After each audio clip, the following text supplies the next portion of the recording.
کہ گردن میں توقع لعنت پروردگار تھا. گردن ایک بیرونی شاعر کو میں آپ کے حوالے کر رہا ہوں اور شیراز ہند جونپور کی طرف جا رہا ہوں کہ گردن میں توقع لعنت پروردگار تھا.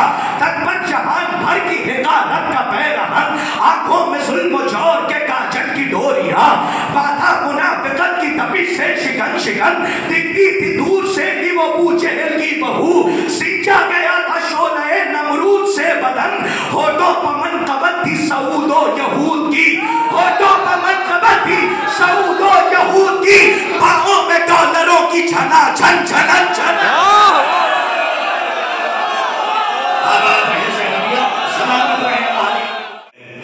عالی جناب مولانا شاہد حسن رضوی صاحب علی پوری آپ کے سماعت کے ذریعہ پہ اپنی خطابت کا عصا مار کے داد کا راستہ بنا رہے تھے, اور میں یہ سمجھ رہا تھا کہ ایک ایک نقطے پہ داد کا در خیبر ایسے اکھڑ رہا تھا, اور یقین مانیے کہ کچھ لوگ ابھی بھی 32 دانتوں کے پہرے سے زبان آزاد کرنے پہ تیار نہیں ہیں. میں ان کے نام تو نہیں جانتا ہوں, لیکن یہ شال ویلا پہننے کے بعد اشارہ ضرور کر سکتا ہوں کہ یہ وہ لوگ تھے کہ جو ایک ٹک دیکھتے تو رہے, اس سے پہلے کہ دیدے پتھرا جاتے وہ ادھر ادھر بھی دیکھنے لگے. میں ڈر رہا تھا کہ یہ صرف شاہد بھائی کو دیکھ کیوں رہے ہیں, بول کیوں نہیں رہے ہیں, پتہ نہیں معاملات کیا تھے. کبھی کبھی نعروں پہ سلب, نعروں پہ جواب نہیں لوگ دیتے ہیں تو ایسا لگتا ہے اوپر والوں سے کھٹ پٹ چل رہی ہے. حضرات مولانا شاہد رضوی صاحب نے جو ششماہ مجاہد اور 4 سالہ معصومہ کے فضائل پڑھے, ایک جملے میں میں چاہتا ہوں کہ محفل ہو بھی جائے اور آپ بیٹھے بھی رہیں, اور اگر سماعت کی بیاض میں درج ہو جائے تو درج کر لیجئے گا. میں یہی سے مرزا سلامت علی دبیر کی طرف جا رہا ہوں اور ان کی روح سے اجازت لے کے میں نظم کے خیمے میں اذن دخول لے رہا ہوں. یہ میری نظم کا آخری جملہ ہے. لوگ یہ کہتے ہیں کہ جناب سکینہ کے فضائل کیا پڑھے جائیں, 6 مہینے کے باب الحوائج کے فضائل کیا پڑھے جائیں, ان کی عمر ہی کیا تھی. لیکن ان یتیم الاقلوں کو جا کے پوچھئے کہ فضائل کا عمر سے تعلق کیا ہے.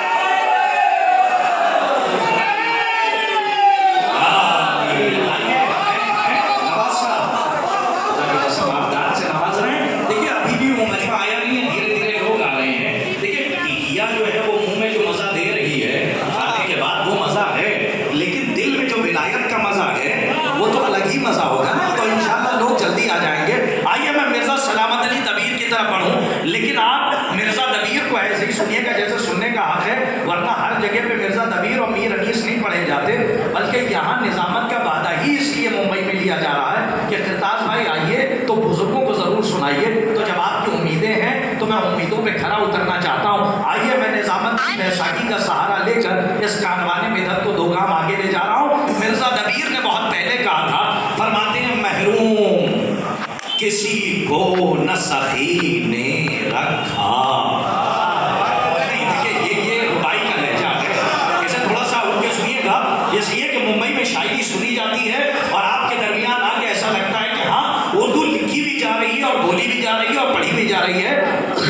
جو لوگ جن کے پاس سو رہے ہوں ذرا تلقین پڑھ دیجیے گا, انہیں جگا دیجیے گا, ورنہ چوتھا مصرع تو ہاں اس میں افہام والا ہے ہی. میں مرزا دبیر کے مصرے پڑھ رہا ہوں. فرماتے ہیں محروم کسی کو نہ سخی نے رکھا. یہ ربائی ہے. محروم کسی کو نہ سخی نے رکھا, نے مال, زبان دیکھیے, نے مال نہ زر حق کے ولی نے رکھا. کیا زہد ہے, کیا فیض کہ رغبت سے کبھی روزے کے سوا کچھ نہ علی نے رکھا. ابھی آپ نے حق نہیں ادا کیا, ابھی تو میں ربائی ہی پڑھتا رہوں گا جب تک کہ سب بولنے پہ آمادہ نہ ہو جائے اور محفل کا رنگ دوبالا نہ ہو جائے. اور یہ چچا تو پہلی ربائی پہ جاگ گئے, اب میں چاہتا ہوں دوسری ربائی پہ سماعت کے ساتھ میرے ساتھ آ جائے. فرماتے روزے کے سوا کچھ, میں اس لیے پڑھ رہا ہوں کہ شاہد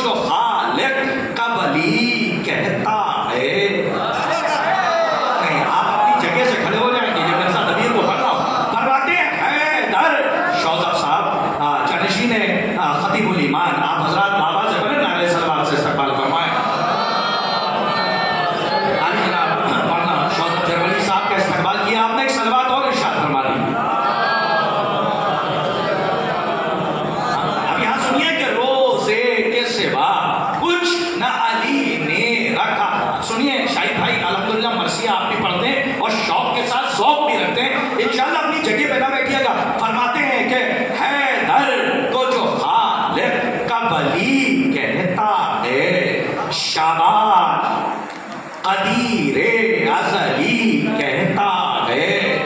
کہتے ہیں نصیری تو علی کو اللہ، بندہ اللہ کو علی. آپ کا آواز رکھیں، سلامت رہیے. میں مرزا سلامت علی کبیر کو سنا رہا ہوں. تھوڑا سا اور آگے بڑھیے. کہتے ہیں نصیری تو علی کو اللہ، بندہ اللہ کو علی کہتا ہے. آپ اندر رہیے گا. ایک ربائی میں نے پچھلے برس میر مونس کی پڑھی تھی اور آپ شاعری پہ داد دیتے ہیں. انہوں نے فرمایا تھا مجرئی دل سے فغاں آہ جگر سے نکلے، غم سر بھر میں لہو دیدہ تر سے نکلے. ایک حر ایک غلام ایک پسر ایک بھائی، ایک حر ایک غلام ایک پسر ایک بھائی، شار کے پنجتنی فوج عمر سے نکلے. یہ کون ہے؟ سن لیا آپ نے؟ سلامت رہیے. ابھی بھی وہ رنگ نہیں ملا ہے. میں مجمع کو نہیں دیکھ رہا ہوں، بس آپ کے ذوق سماعت کو دیکھ کے آج کے جشن کا پھر ایک نایاب تحفہ دے رہا ہوں. ہمارے فانوس بھائی بیٹھے ہوئے ہیں، شاہد رضوی صاحب ہیں، مولانا اعظم سلطان پوری صاحب ہیں، اسد نصیر آبادی صاحب ہیں، شہنشاہ بھائی تشریف فرما ہیں، اور ایسے بعض سامعین قلب لشکر پہ ہیں. تو آئیے اسی تیسرے مصرے کو میر یعنی کہ انیس کے بڑے بھائی تھے میر مونس، اور اسی تیسرے مصرے کو ایک حر ایک غلام ایک پسر ایک بھائی مرزا دبیر نے لیا. تو یہاں رعایت 4 اور 5 کی ہے. اب سنیے مرزا صاحب کی کیا رعایت ہے. فرماتے ہیں مجرئی صبح نہ کیوں شاہ گرے ماں نکلے. میں آپ کے اگر ذہن پہ کھڑا اتر رہا ہوں تو میں اپنے معیار سے گر کے نظامت نہیں کروں گا. آپ کے معیار کو آپ کو بدل کرنا. فرماتے ہیں مجرئی، یہ مرزا صاحب ہے، فرماتے ہیں مجرئی صبح نہ کیوں شاہ گرے ماں نکلے، شان صحرا کا چھپے نیر تابا نکلے. کہاں ہے وہ زینبیہ جو ایک مصرے میں 7 آسمان کی سیر کرتا. صاحب کیا رعایت مرزا دبیر نے رکھی ہے، میں اسٹیج سے داد چاہتا ہوں. فرماتے ہیں کہ مجرئی صبح نہ کیوں شاہ گرے ماں نکلے، شان صحرا کا چھپے نیر تابا نکلے. ایک حر، کھڑے بھی ہو جائیے تو داد چھوٹی ہے. ایک حر ایک غلام ایک پسر ایک بھائی، فوج کفار سے یہ 4 مسلمان نکلے. سلامت رہیے. کیا آپ کا ذوق سماعت ہے؟ مجھے لگ رہا ہے کہ اردو ابھی زندہ ہے. نعرہ حیدری. مجرئی سلامت رہو، جیتے رہو.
شاہ گرے ماں ٹھیک ہے نکلے.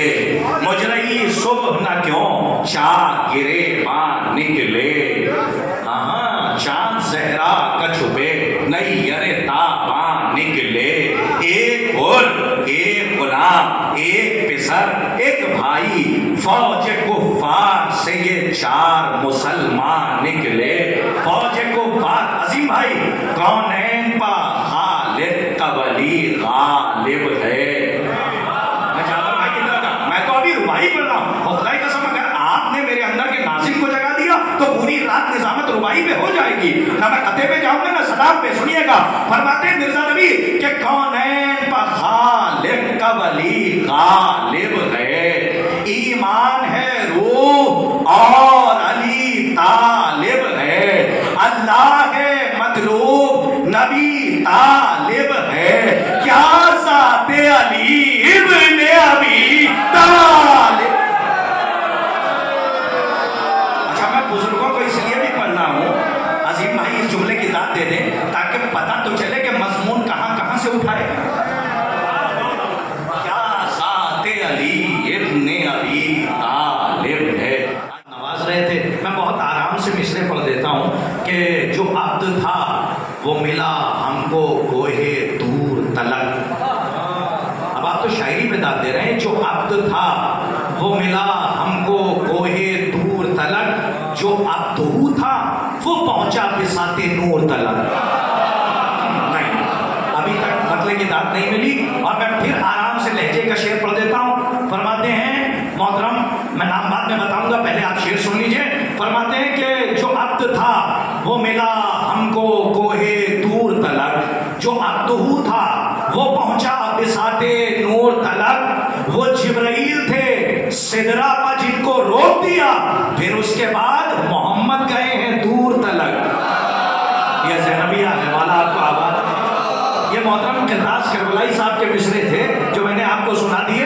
اب آئیے میں پھر ذرا کروٹ لیتا ہوں اور آپ کو ذرا سا مجھے جگانا بھی ہے اس لیے کہ جب تک آپ جاگیں گے نہیں سماعت کے لحاظ سے تب تک کسی بیرونی شاعر کو میں آپ کے حوالے کروں گا نہیں اور اس وقت میں بیرونی شاعر کی طرف جا رہا ہوں اور اس وقت مجھے محترم ناشر نقوی امروہوی کے 2 قطعے یاد آ رہے ہیں اور وہ آپ ہی کے بالکل مزاج کے ہیں کیونکہ شاعری آپ سنتے ہیں لیکن ایک الگ زاویہ پڑھنے جا رہا ہوں انشاءاللہ فانوس صاحب سے لے کر عظیم صاحب سے لے کے شاہد بھائی اور شاہد بھائی سے لے کے اعظم صاحب تک اگر ہاتھ نہ اٹھے تو پڑھنے کا فائدہ نہیں یہ عمر نظامت میں 2 قطعے بالکل نہیں فرماتے ہیں محترم ناشر نقوی امروہوی شدید مرثیہ گوئی میں سر فہرست نام ہے فرماتے ہیں کہ علی کی ذات کا جو رخ بھی ہے عز و شرف سے ہے نہیں پھر مثلا سن لیجئے علی کی جو وہاں ٹیک لگا کے بیٹھے اب وہ آئے یا نہ آئے وہیں سے ہاتھ اٹھا دے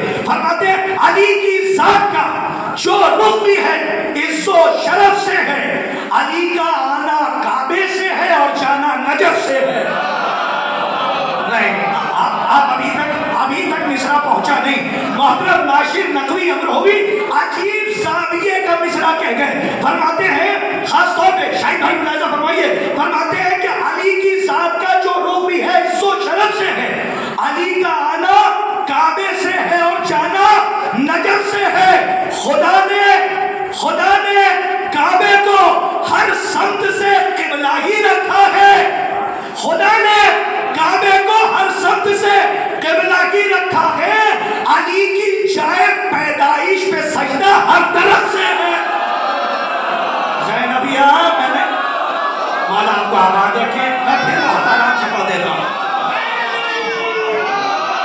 ایک الگ زاویہ کا قطع سنیے محترم ناشر نقوی اتنی محفلیں آپ سنتے ہیں اتنے ناظم محفل کو سنتے ہیں لیکن میں یہ چاہتا ہوں کہ وہ ناظم جو ناظم شعر سنا کے گیا وہ میں آپ کو نہ سناؤں محترم ناشر نقوی امروہوی کا ایک زاویہ اور سنیے فانوس بھائی ملاحظہ فرمائیے گا فرماتے ہیں کہ علی کی ذات کا جو رخ بھی ہے عز و شرف سے ہے علی کا آنا کعبے سے ہے اور جانا نجف سے ہے خدا نے کعبے کو ہر سمت سے قبلہ ہی رکھا ہے علی کی جائے پیدائش پہ سجدہ اہل معرفت کے لیے تھا ہر طرف سے ہے فرماتے ہیں چلو نصیریوں کو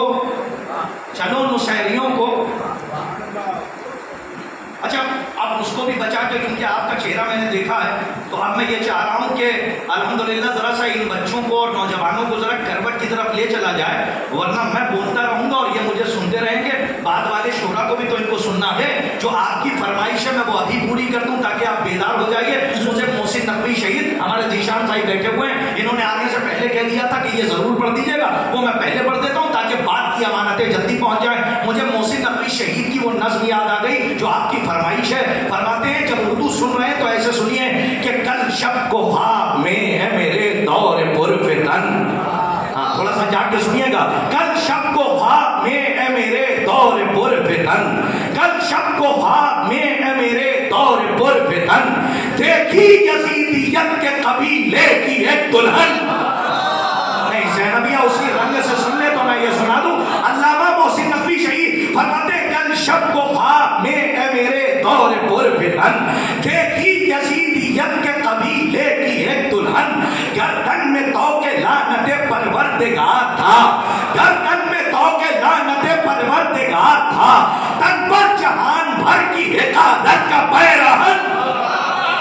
کہاں گیا وہ مصرع جو آپ کے لوہے دل پہ نقش ہونا چاہیے؟ ایک شعر کے لیے زحمت دے رہا ہوں. محسن نقوی شہید کے جس نظم کے بعد انہیں مار دیا گیا تھا اور یہی نظم سبب شہادت بنی. فرماتے گردن میں طوق لعنت پروردگار تھا, تن پر جہان بھر کی حقارت کا پیراہن, تن پر جہان بھر کی حقارت کا پیراہن, آنکھوں میں ظلم و جور کے کاجل کی ڈوریاں, آنکھوں میں ظلم و جور کے کاجل کی ڈوریاں, آنکھوں میں ظلم و جور کے کاجل کی ڈوریاں, ماتھا منافقت کی تپش سے شگن شگن.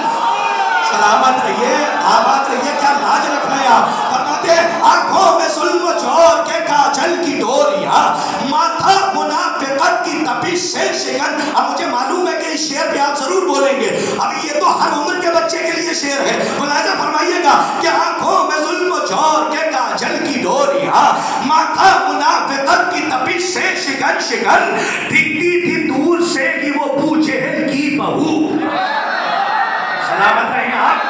دکھتی تھی دور سے کہ وہ ابو جہل کی بہو. اس مصرے کی داعش شورا اور خطبہ سے چاہتا ہوں پوری تاریخ اور دیوان سمیٹ دیا ایک مصرے میں علامہ محسن نقوی نے. فرماتے دکھتی تھی دور سے کہ وہ ابو جہل کی بہو, سینچا گیا تھا شعلہ نمرود سے بدن. مصرا ہے صاحب, میں نے مصرا پڑھا ہے. اب ایک شعر سن لیجئے, چاہے جیسے سن لیجئے گا کہ گردن میں طوق لعنت پروردگار تھا.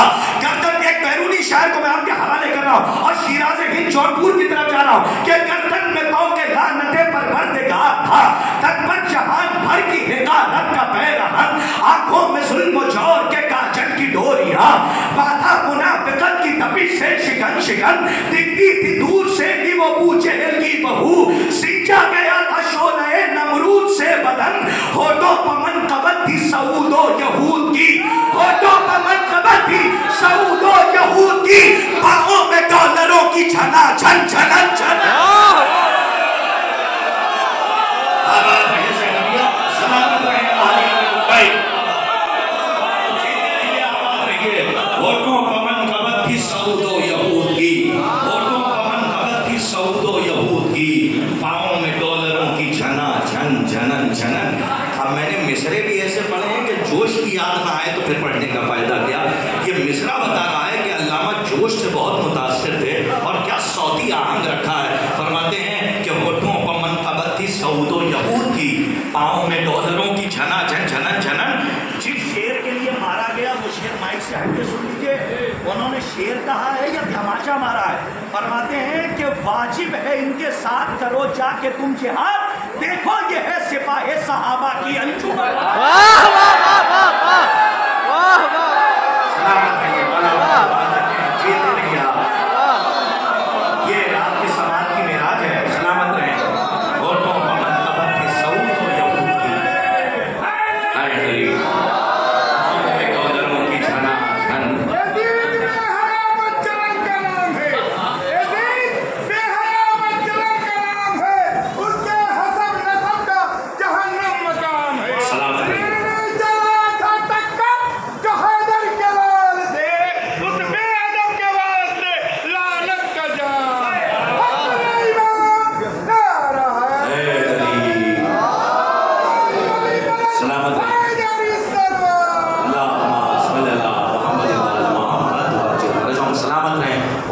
منقبت تھی سعود و یہود کی،